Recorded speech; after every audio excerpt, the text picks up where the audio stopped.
Kalau kita dengar kata debt collector, wah seringkali yang kebayang itu sosok yang sangar ya. Di satu sisi, mereka ini kan sebetulnya bagian penting dari roda ekonomi. Tapi di sisi lain, kok citranya identik banget sama intimidasi? Nah, kali ini kita coba bongkar deh realita profesi ini. Kita bakal lihat di mana sih sebenarnya garis batas antara penagihan yang wajar sama yang udah masuk ranah kriminal. Dan kita akan lihat dari dua sudut pandang yang mungkin bakal bikin kita berpikir ulang. Oke, jadi langsung aja ke pertanyaan utamanya ya. Debt collector ini sebetulnya kejahatan yang kita butuhkan atau gimana sih? Mengingat ekonomi kita ini kan banyak banget yang jalan karena kredit, karena utang. Apa jangan-jangan keberadaan mereka ini ya mau nggak mau harus ada? Yuk kita bedah sama-sama. Oke, pertama-tama kita perlu paham dulu kok bisa sih ada profesi ini. Kita perlu mundur sedikit nih buat lihat gimana sistem kredit modern itu sendiri tanpa sadar ikut menciptakan mereka.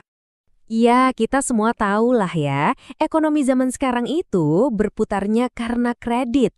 Mau beli mobil, rumah, bahkan gadget, semua bisa dengan cara beli sekarang, bayar nanti. Praktis banget kan? Tapi ya itu, di balik kemudahan ini ada potensi utang yang menumpuk. Nah, disinilah peran mereka muncul. Waktu cicilan mulai seret atau bahkan macet total, si pemberi pinjaman, katakanlah bank atau leasing, seringkali manggil pihak ketiga. Siapa? Ya, debt collector ini. Merekalah spesialisnya buat nanganin yang namanya kredit macet. Oke, sekarang kita masuk ke sisi gelapnya. Karena proses penagihan ini sering banget jadi masalah. Kenapa? Karena cara-cara yang dipakai itu, kadang udah kelewat batas, baik batas wajar maupun batas hukum. Dan metodenya ini, bisa ekstrim banget. Kita ngomongin soal intimidasi lewat kata-kata, ancaman mau dipukulin, bahkan kekerasan fisik beneran. Belum lagi yang sifatnya psikologis, sampai perampasan paksa motor atau mobil di tengah jalan. Gitu aja. Taktik-taktik kayak ginilah yang bikin citra mereka jadi buruk banget. Dan sayangnya, ini bukan cuma 1-2 kasus loh. Dan ini poin yang penting banget ya untuk dicatat. Ini tuh bukan sekedar cara yang nggak enak atau nggak sopan. Enggak. Tindakan-tindakan tadi itu di mata hukum adalah tindak pidana umum. KUHP kita jelas banget mengaturnya. Jadi ini bukan wilayah abu-abu sama sekali. Oke, sekarang kita bedah lebih dalam dari kacamata hukum. Yang pertama, yang berlaku buat kita semua sebagai warga negara, yaitu hukum pidana. Nah, kita akan lihat ini dari dua kerangka berpikir yang menarik. Di satu sisi, ada hukum positif, yang aturannya jelas banget soal apa yang ilegal. Di sisi lain, kita juga akan lihat dari perspektif hukum Islam, yang lebih banyak bicara soal apa yang tidak etis. Kalau kita ngomongin hukum positif, banyak banget taktik-taktik agresif tadi itu yang jatuhnya ke delik pidana pemerasan. Dasarnya itu pasal 368 KUHP. Definisi hukumnya juga straightforward banget. Memaksa orang lain pakai kekerasan atau ancaman kekerasan itu udah jelas-jelas tindak pidana. Dan hukumannya, bukan main-main. Ancamannya itu bisa sampai 9 tahun penjara loh. Ini nunjukin betapa seriusnya negara kita memandang kejahatan semacam ini. Oh iya, sebagai catatan, pembahasan kita hari ini tuh bukan asumsi sembarangan ya. Kita merujuk ke sebuah kajian akademis yang keren banget, yang secara khusus membandingkan perspektif hukum pidana dan hukum Islam soal etika para penagih utang ini. Nah, sekarang kita geser ke kerangka yang kedua. Gimana sih pandangan dari hukum Islam? Apa saja pedoman etikanya terkait praktik menagih utang? Oke, ini poin pertama yang menarik. Ternyata, dalam Islam, profesi sebagai penagih utang itu sendiri nggak dilarang loh, boleh-boleh aja, tapi ada tapinya.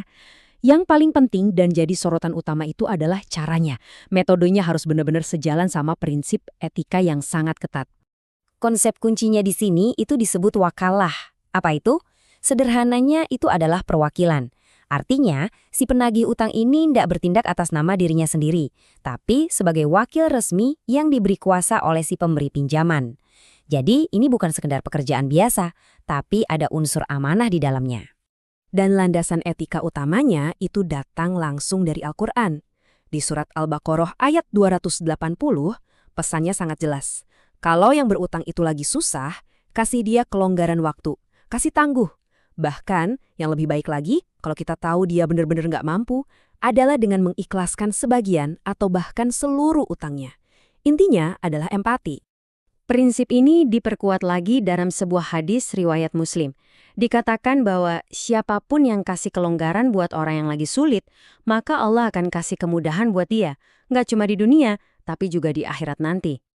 Ada lagi penegasan yang melarang segala bentuk kekasaran. Dari hadis riwayat Tirmizi.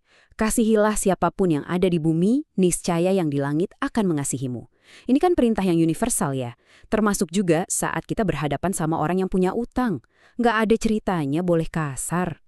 Dan bisa dibilang ini puncaknya etika dalam menagih utang.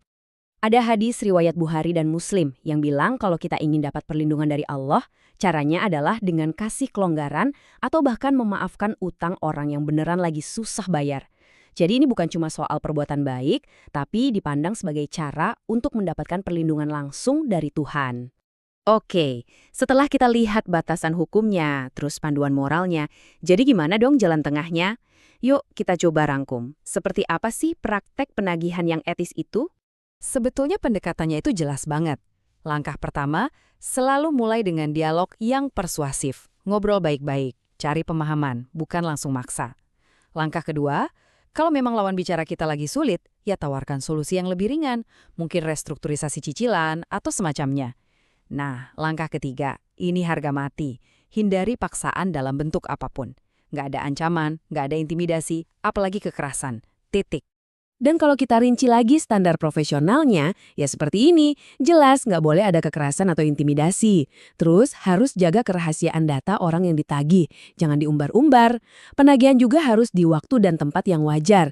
Jangan tengah malam dobrak-dobrak pintu. Dan yang paling penting, harus transparan, selalu tunjukkan identitas dan surat kuasa resmi. Aturan-aturan ini kan sejalan ya, baik dengan hukum positif maupun prinsip etika Islam. Sebagai penutup, saya mau lempar satu pertanyaan buat jadi bahan renungan kita bersama. Kalau sampai terjadi praktek-praktek ilegal di lapangan, sebetulnya siapa sih yang paling bertanggung jawab? Apakah si penagihnya sebagai individu? Atau perusahaan yang mempekerjakan dan mungkin menekan mereka dengan target?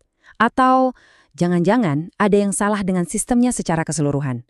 Nah, ini pertanyaan yang jawabannya mungkin nggak sederhana. Terima kasih.